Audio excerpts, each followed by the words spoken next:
La lectura bíblica está en el pasaje de Marcos, capítulo 1, versículo 14 hasta el 20.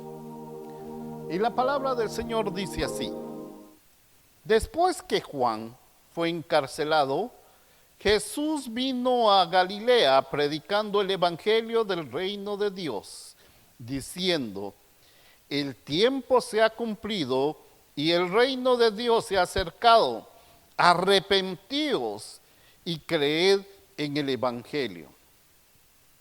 Andando junto al mar de Galilea, vio a Simón y a Andrés, su hermano, que echaban la red en el mar porque eran pescadores. Y les dijo Jesús: venid en pos de mí y haré que seáis pescadores de hombres. Y dejando luego sus redes le siguieron. Pasando de ahí un poco más adelante, vino a Jacob, hijo de Zebedeo, y a Juan, su hermano, también ellos en la barca, que remendaban las redes. Y luego los llamó, y dejando a su padre Zebedeo en la barca con los jornaleros, le siguieron. Gracias a Dios por su palabra. Bendito sea el Señor porque ha estado presente con nosotros siempre. Vamos a orar para pedirle al Señor que nos dé entendimiento para poder interpretar su palabra. Dios de la nueva vida, háblanos en la rica y antigua palabra que es la Escritura. Envíanos tu Espíritu Santo para que oigamos tu llamado. Queremos dejar atrás nuestras viejas costumbres y nuestras viejas redes y seguir solamente a Jesucristo, tu palabra viviente. Amén. Esta semana estuve cambiando algunas veces el título del sermón por algunas razones. Y decidí dejarlo en convirtiéndonos en socorristas de la fe. Según Marcos del 1 al 14, del 1, versículo 14 al 20. Nuestra lectura tiene varios mensajes, pero hay tres que yo quisiera solamente, dos hay que mencionar y tres quiero reflexionar en ellos. El primero lo encontramos en los versículos 14 y 15, que es el mensaje de Jesús cuando vino a Galilea. Jesús viene a proclamar buenas noticias de parte de Dios. Esto supone el anuncio de un tiempo nuevo y la llegada del reino de Dios. Otro mensaje es explicar que el tiempo es nuevo porque el reino de Dios ha comenzado y porque la soberanía de Dios está sobre las leyes de los hombres. Y este es el empeño fundamental de Jesús: hacer posible que ese reino de roca o de la roca, que no es un territorio ni un poder violento o material, llegue a los hombres. Dios se compromete por medio de Jesús en hacer posible ese reino de liberación y de gracia. Y es por medio de la vida de Jesús que Dios ha cumplido su pacto, promesa y objetivo. Sin embargo, ahora Dios espera una respuesta o la contraparte del pacto, por lo que la humanidad debe responder con su obediencia y transformación. Ser cristianos, pues, debe significar que en este mundo el evangelio sea la buena noticia para los que sufren y que también sea la luz que se refleje a través de nuestra transformación. El proyectar esa luz es demostrar con acciones de presencia con las personas que sufren y las necesitan. Esto me puso a pensar a los que están realizando diferentes funciones para responder a los enfermos del COVID.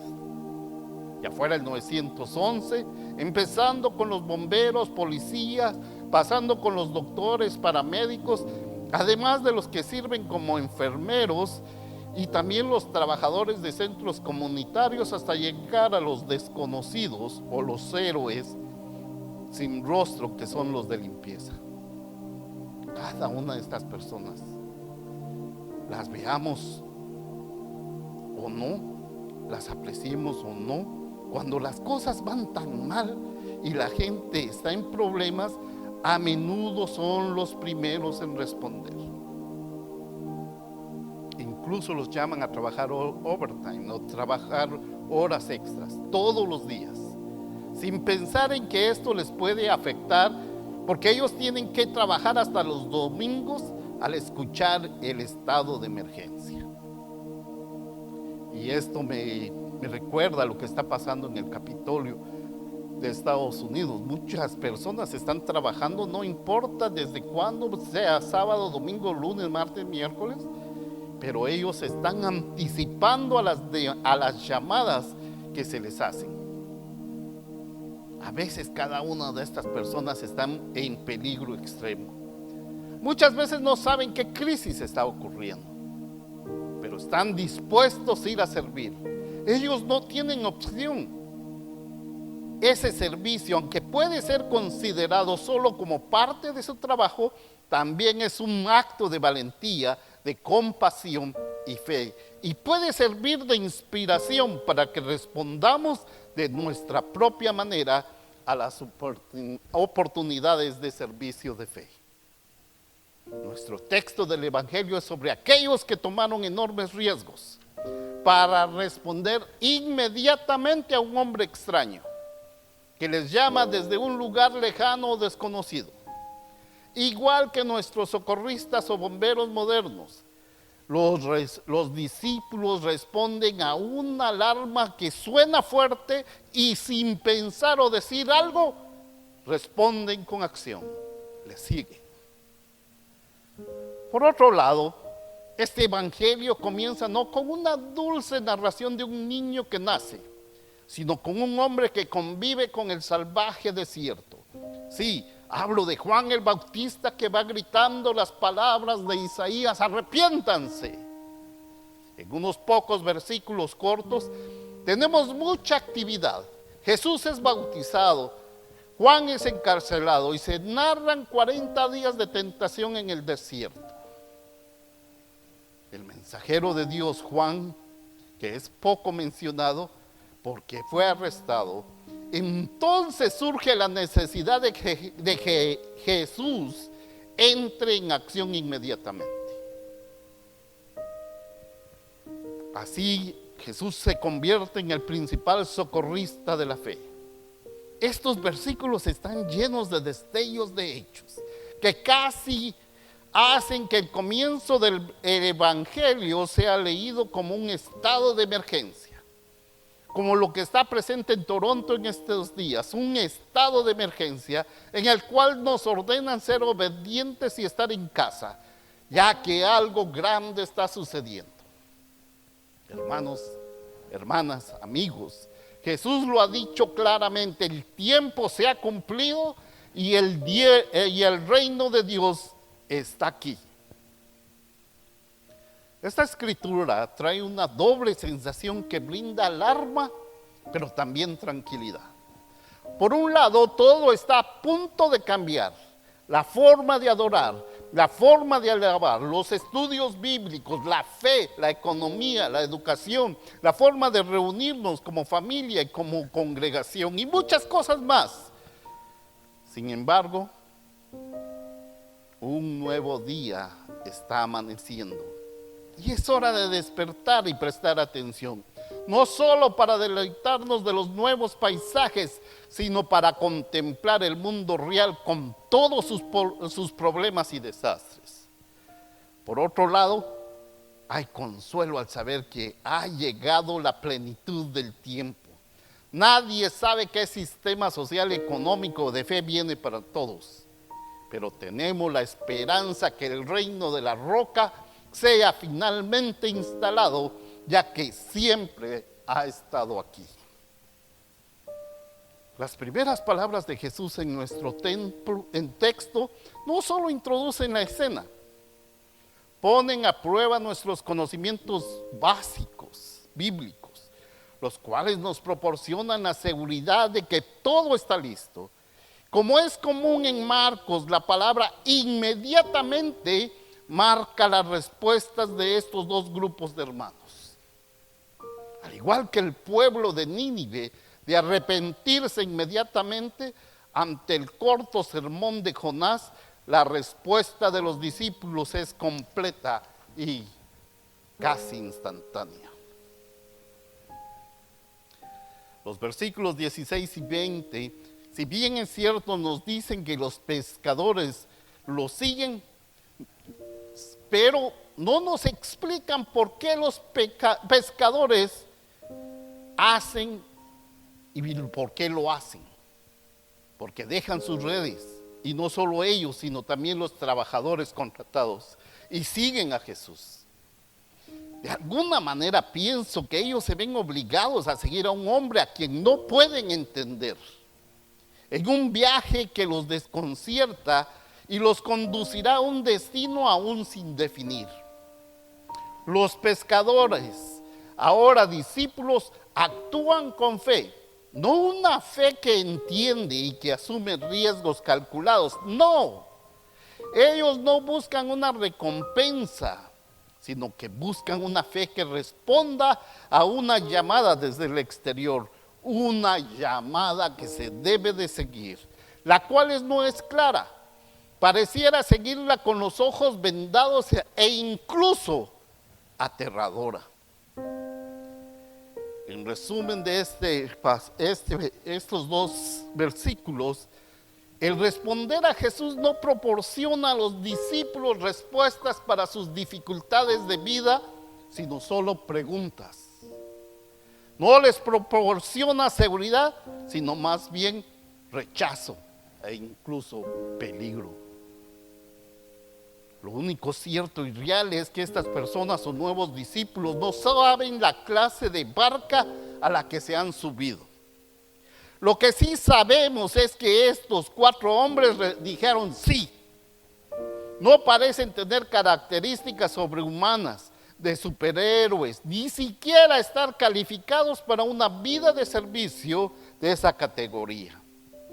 De hecho, Juan Calvino los describe como de respuestas mecánicas ásperas, destinadas a ilustrar que la historia no se trataba de quiénes eran, sino de quiénes Dios les ayudaría a llegar a ser. La traducción bíblica que leí y la que muchos de nosotros citamos es un poco mal interpretada por nosotros, ya que sugiere un Jesús que les enseñará a pescar, que es una acción, es un verbo. Pero en realidad Jesús promete en el griego convertirlos primero en pescadores, que es un sustantivo, no un verbo. Esta historia no trata de enseñar un conjunto de habilidades o entrenamiento humano, sino de transformar o convertir la vida de estos socorristas de la fe en una vida que cambie su propia identidad. De modo que seguir a Jesús no solo cambiaría algo que hacían, sino cambiará una parte interior de quiénes son, hasta el punto de dejar su propia tradición judía.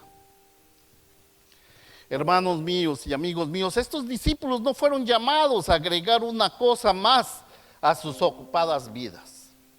No, ellos fueron llamados a abrazar o tener una nueva forma de vida, una que incluso implica dejarlo todo.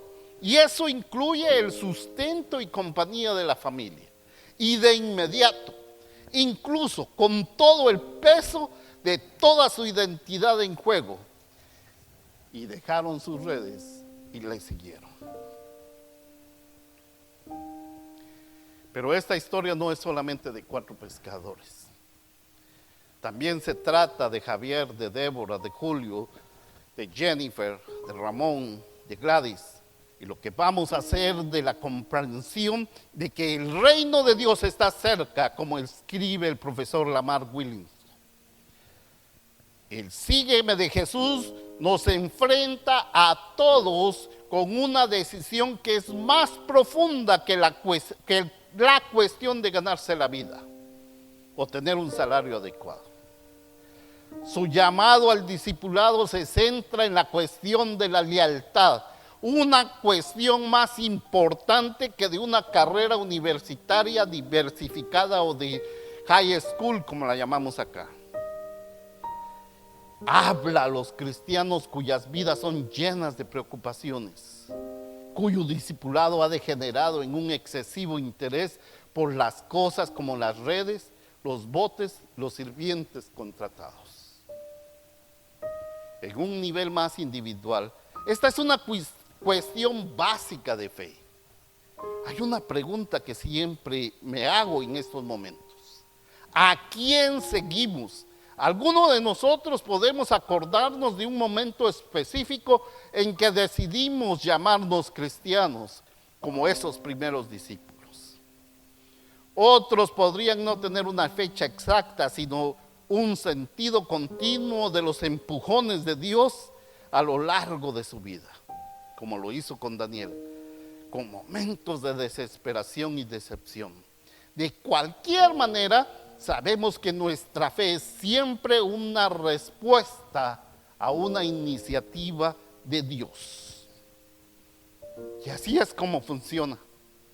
Dios pone los cimientos, las bases, lleva las cosas a la plenitud, abre nuestros ojos, suena la alarma y todos respondemos a esa gracia infinita lo más rápido e inmediatamente posible, como Marcos propone. Hacemos esto cantados, heme aquí, envíame a mí, y otros himnos de alabanza a través de escuchar o tener una lucha libre con las escrituras y hacer preguntas difíciles. Después de esa lucha y esas dudas, entramos en la puerta de la iglesia un domingo por la mañana con la esperanza de escuchar las buenas noticias que nos cambien y ser renovados. ¿Olvidamos acaso que cada vez que abrimos nuestras Biblias y comenzamos a orar, estamos respondiendo a Dios con fe? Y ese es el primer paso, como lo explica el libro de Daniel. Estamos diciendo que hemos decidido seguir a Jesús, y al hacerlo nos estamos identificando como discípulos que esperan entrar en acción inmediatamente. Pero el cristianismo, como lo ve Daniel, es siempre una visión de hoy como de largo plazo. También, tanto un momento como una vida. No es cuestión de ser discípulo, de ser 1 hora y media cada semana, sino tener la visión de ser discípulo toda la eternidad. Ser discípulos, estimados amigos y hermanos, ser discípulo de Jesucristo requiere un trabajo continuo, diario, y sentar las bases para un futuro, respondiendo a un llamado hacia lo imaginable. Es fácil para nosotros quedar atrapados en las redes de la modernidad, o también es fácil para nosotros dejar que los demás sigan haciendo la obra del discipulado, porque nosotros estamos demasiado ocupados o ocupándonos de nuestras redes y botes, o que no estamos calificados, o que estamos cansados, o simplemente no tenemos interés de ello. Podemos volvernos apáticos con ese llamamiento y tender a ser nuestros centros de alabanza en centros aburridos o monótonos. ¿Podríamos acaso mejor inventar nuevas redes? Pero eso quizás no nos guste, en las cuales consideremos el hecho de que Jesús viene de nuevo y ofrecer una identidad y comprensión renovada de nosotros mismos, con la promesa de que podemos llegar a ser y pensar algo diferente. Nuestro texto para hoy nos ofrece la oportunidad de comenzar o renovar nuestra identidad como discípulos de Jesucristo y poner nuestros ojos en los horizontes de nuestra vida y veamos donde Dios se presenta, incluso en los momentos más comunes de nuestra existencia. Pero en esos lugares Él nos invita a hacer algo y ya. Estaba leyendo a Eugene Peterson, que dice en su libro El Mensaje: hermanos y hermanas, se acabó el tiempo, el reino de Dios está aquí. Cambia tu vida y cree en el mensaje.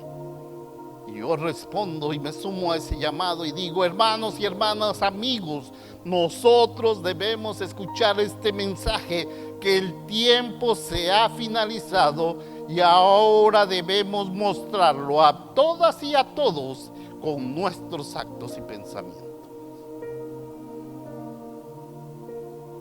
Solo me resta mi oración final, y es esta: en que seamos socorristas en nuestra vida de fe, manteniéndonos siempre de pie y saltando a la acción cuando las emergencias lo pidan. Ante todo, hermanos, reaccionemos inmediatamente a la presencia de Dios entre nosotros. Entonces, realmente empecemos a llamarnos discípulos. Que el Señor bendiga su palabra. Quisiera pedirles a cada uno de ustedes que están en sus hogares o aquí en el templo, por la vida de muchos que están enfermos. Cada día el número aumenta, a excepción de hoy que bajó un poco, por una sensible razón, porque hicieron menos test, entonces el número va a ser menor. Es lo que es. Pero les pido por favor que oren por aquellas familias que se contagian, por aquellas familias que están en problemas de salud, por aquellos que sufren, por aquellos que pueden tocar su puerta y pedir algo. No necesariamente comida, porque gracias a Dios en Canadá eso no es necesario, pero pueden pedirle una oración, un abrazo o algo, que quizás lo dudemos, pero tenemos que hacerlo. Así que, hermanos y hermanas, pongo en ustedes que, por favor, este llamado de oración por esta congregación, por los hermanos que están fuera, por los hermanos que sufren y tienen el virus. Pero hay también hermanos que han tenido cáncer, que han tenido otras enfermedades y que necesitan de nuestra atención. Hay muchas personas que hoy nos están llamando para que puedan presentarse en el templo y que lo abramos para poder alabar y glorificar el nombre de Dios, pero no es posible en este momento. Pero muchas veces sabemos, no necesitan ustedes pastor, no necesitan sacerdote, necesitan la presencia del Espíritu Santo y el contacto de nuestra vida con el Señor. Así que, hermanos, unámonos en oración y pidámosle al Señor por los que sufren. Padre, tú que todo lo sabes, tú que todo conoces,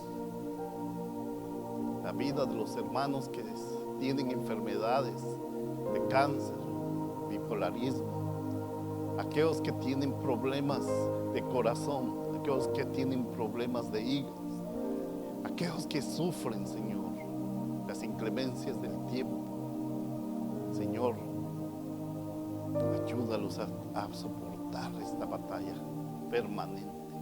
¿Y por qué no, Señor, aumentar esta oración y esta petición por aquellos hermanos que tienen el virus? El virus, si bien es una enfermedad muy fuerte, Señor, nos está enseñando muchas cosas. Así que te pido, Señor, que abras nuestros ojos para que nos muestres qué es lo que nos estás enseñando. Pero una de las cosas que te puedo agradecer es tu presencia en medio de cada uno de los detalles de nuestra vida. Y porque te hemos visto, y porque te hemos sentido, y porque porque tú has estado con nosotros en todos los momentos. En cualquier detalle tú nos dices, aquí estoy. Así que hermanos y amigos, eso es todo, queridos hermanos. Me despido de ustedes pidiéndoles que estén alegres. Traten de ser mejores. Háganme caso. Pónganse de acuerdo unos con otros y vivan tranquilos. Y el Dios que nos ama y nos da paz estará con ustedes desde ahora y para siempre. Amén.